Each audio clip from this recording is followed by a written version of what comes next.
What's up, guys? The Lazy Goldmaker here. Today we're going to talk about some things to do before Mists of Pandaria launches, and the most important things to do. Now, number one, there's a reason why I'm in Greenstone Village, because there's a profession trainer here.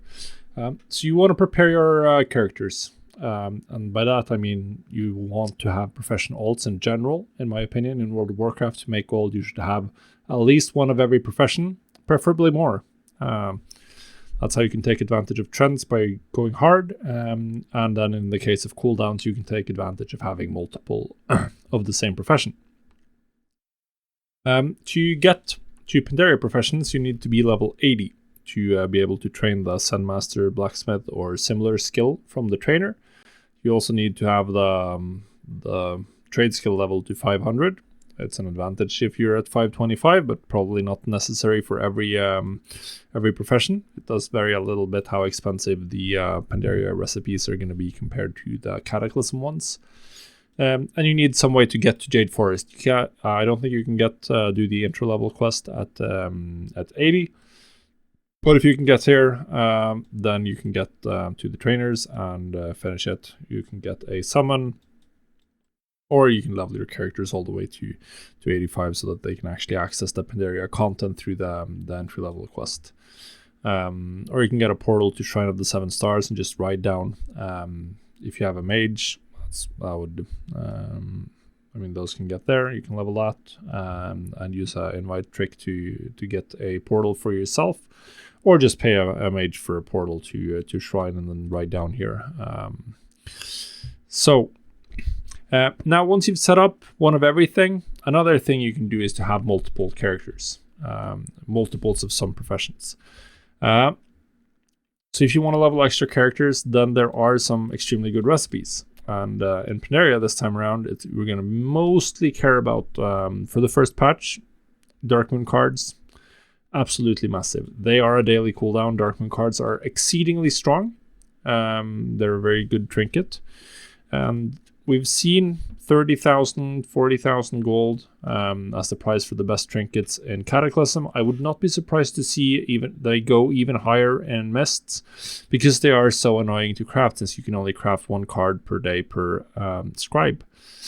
So profit margins are also probably going to be very, very high. So profit margins in Cataclysm were good, but they were on the thin side, as like 40, 50, 100%.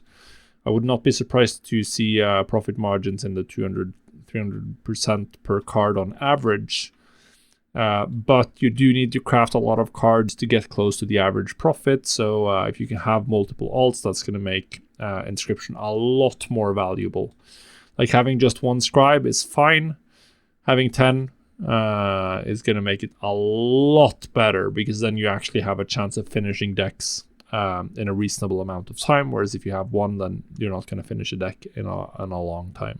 And the last thing we can consider doing before Mists of Pandaria rolls around is to invest in some Cataclysm materials. So somewhere between now and sort of a little bit after Mists of Pandaria launches, we're going to see the lowest price point reached for a lot of Mists of Pandaria items or Cataclysm items.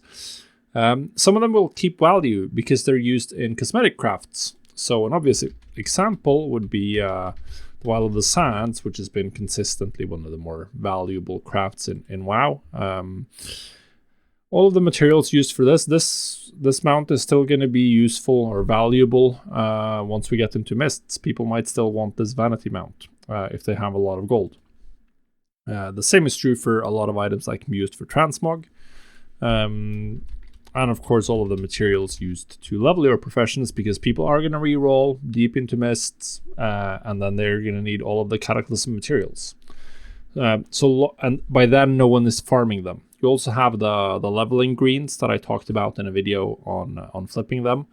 All of these are going to be falling in price. They're going to trend downwards, and then at some point, they're going to bottom out.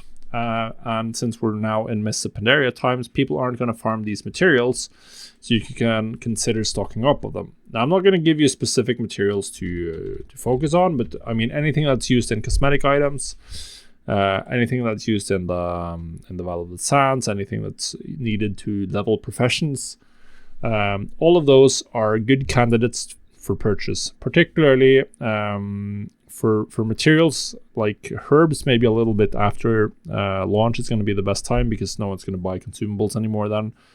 For stuff like ore or leveling gear, that's going to probably be best to buy now, or rather as we go into the just as we approach launch, just before launch probably, as people are just cleaning out their bags.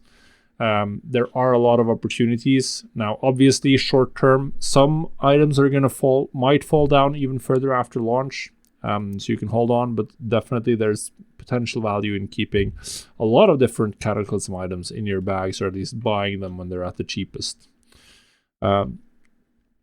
So yeah, just look up various high-performing, expensive items that are used for cosmetic purposes that exist in Cataclysm.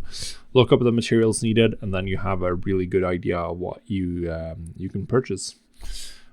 So yeah, that's the things you can do right now to prepare for Mist. I think the most important one by far is to get every profession ready at level 85. So you're ready to go into Mist with everything available. Then if you have more time, consider adding some more daily cooldown alts.